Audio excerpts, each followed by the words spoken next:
տարեսներ են, տարիքով մեկ են, շատ ցավում եմ մեր սիրելի թատրոնի վարպետ, մեր թատրոնի տնօրենն է, իմ աղջիկաս տնօրենն է, այստեղ ասած թատրոնի ինքը մեր ռայոնի ուրախությունն էր, ինչքան գիտեմ դեռ չեն գտել, Արթուրը։ Հա, որ հիմա որոնում է։ Հա, որոնում է, մայրը հանեցին, որ մարմինը։ Իրենք որ հարկի բնակիչ էին։ Երևի երկրորդ։ Որտեղ ասացին երրորդ հարկում ա եղել պայթյունը։ Չեմ կարա ես ասեմ հստակ, որ հարկում ա եղել, մենք էլ կողքից լսելով, որ պայթյուն ա եղել,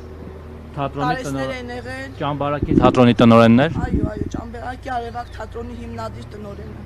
Իսկ գազ կա շենքում, բնական գազ։ Լրիվ գազաֆիկացված։ Անուն ինչ էր, Արթուր ինչ է։ Արթուր Սարգսյան։ Շատ լավ մարդ, բոլորն էլ լավ։ Քանիսին ա եղել ժամը։ Երևի 8:10-15 է հատվածում, որ ֆիքսեցի ժամը։ Արթուն էիք բայց։ Արթուն էի, հա։ Ուզում էի դուրս գամ ստեղ, մենք ճիշտ ասած փոքրիկ տնտեսություն ունենք, գայիս թե որ փոքրիկ էլ երեխայք ունեն, որ հետս բերեմ, հիմա հետ եմ ինձ մտածում, ասում ինչքան է բախտս բերել, որ երեխուն հետս չեմ բերել։ Ամբողջ լրիվ ասկոլ կեքեն, լրիվ բան, տենց։ Ապակիներ կան։ Ապակիները, հա, ամբողջովին էսա, որ նայեք երևան, լրիվ թափված է տատեղ։ Տան մեջը հլը չեմ մտել, դեռ իրանց տուն չեմ մտել, տան ինչ վիճակ է։ Ձեր տունը չի սա։ Չէ, դեկորս տուն, ամուսնուս եղբոր տունն է։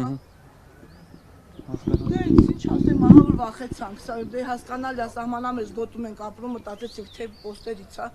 Չասեցի ես ենքումերը նայում երեխեքին ենքան որ սենց վերցեցի որ դուզ գամ մեկ էլ հասկացա որ կրակոս չի մի պայթուն է։ Իսկ կրակոցներ հաճախ են լինում։ Չէ, հիմի չի լինում։ Ինչքան ժամանակ է որ։ 20 թվից ես կոմ ես չեմ լսել։ Շնորհակալ ենք ձեզ։ Լավ եք։ Ցավալի դեպք շատ։ Տղեկ ջան գնացեք։ Աշ, ես կնոջ։